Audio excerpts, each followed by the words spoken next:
उत्तर भारत के एक पुराने इलाके में बसा था चुड़े गांव। ये गांव चारों तरफ घने जंगल और छोटे छोटे तालाबों से घिरा हुआ था। लोग यहाँ शांति पूर्वक रहते थे, मगर बाहर की दुनिया में इस गांव का नाम सुनते ही लोग सिहर उठते। कहते थे, यहाँ पर कुछ ऐसा है जो इंसानों के वश में नहीं। गांव के चौक में एक पुरानी चाय की दुकान थी, जहाँ लोग सुबह शाम बैठकर बतियाते।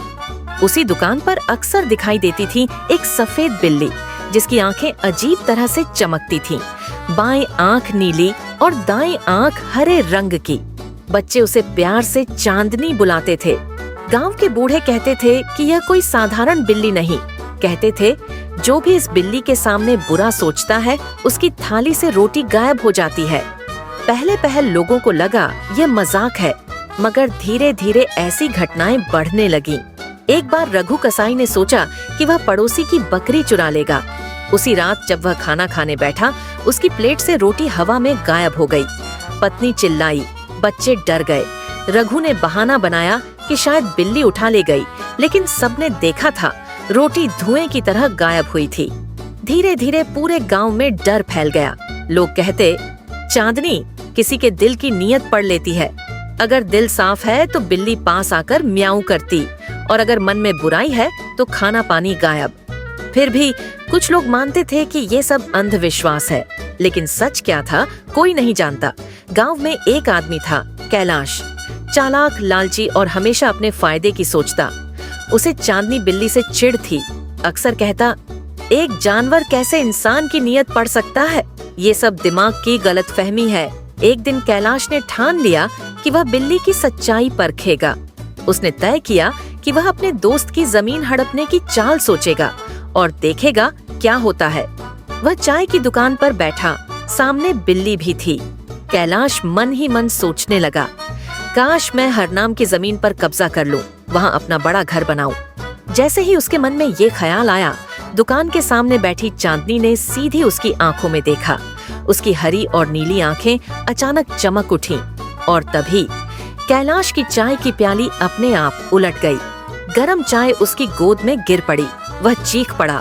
सब लोग हंसने लगे। देखा, बूढ़ा हरनाम बोला, तेरे मन की बुराई पकड़ ली बिल्ली ने। कैलाश तिल मिला गया।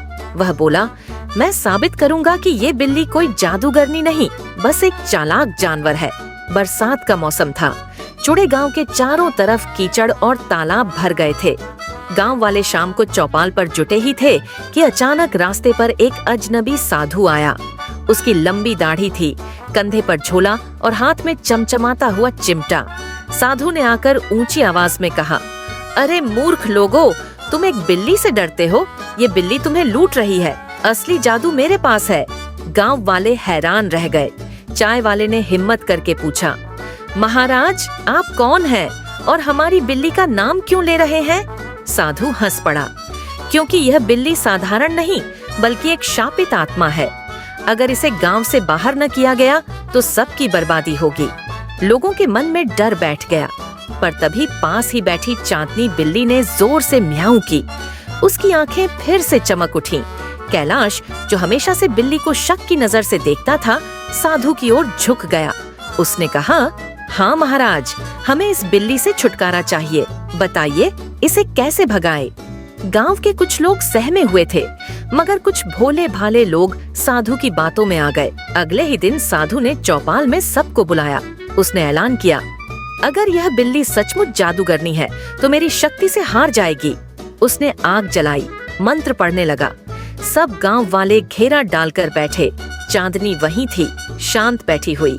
साधु ने कहा, जो भी इस बिल्ली के पास बैठा है, उसकी थाली की रोटी मैं उड़ाकर दिखाऊंगा। गांव वाले सांस रोककर देखने लगे।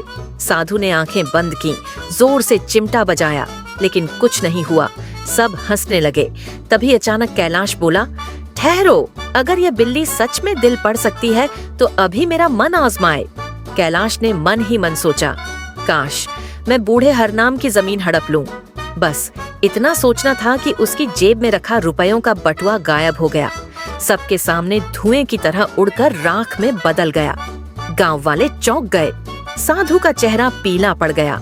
उसने गुस्से में चिल्लाकर कहा, यह बिल्ली मुझे चुनौती दे रही है। अगर आज इसे न रोका गया तो यह एक दिन पूरे गांव को खा जाएगी।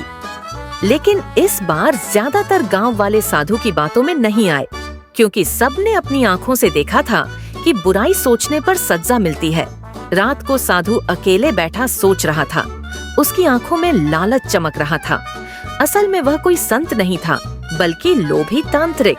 उसका इरादा था गांव की जमीन पर कब्जा करने का और लोगों को अपने वश में करने का। उसने सोचा, अगर इस बिल्ली को काबू कर लूं, तो इसकी ताकत से मैं अमीर बन जाऊं।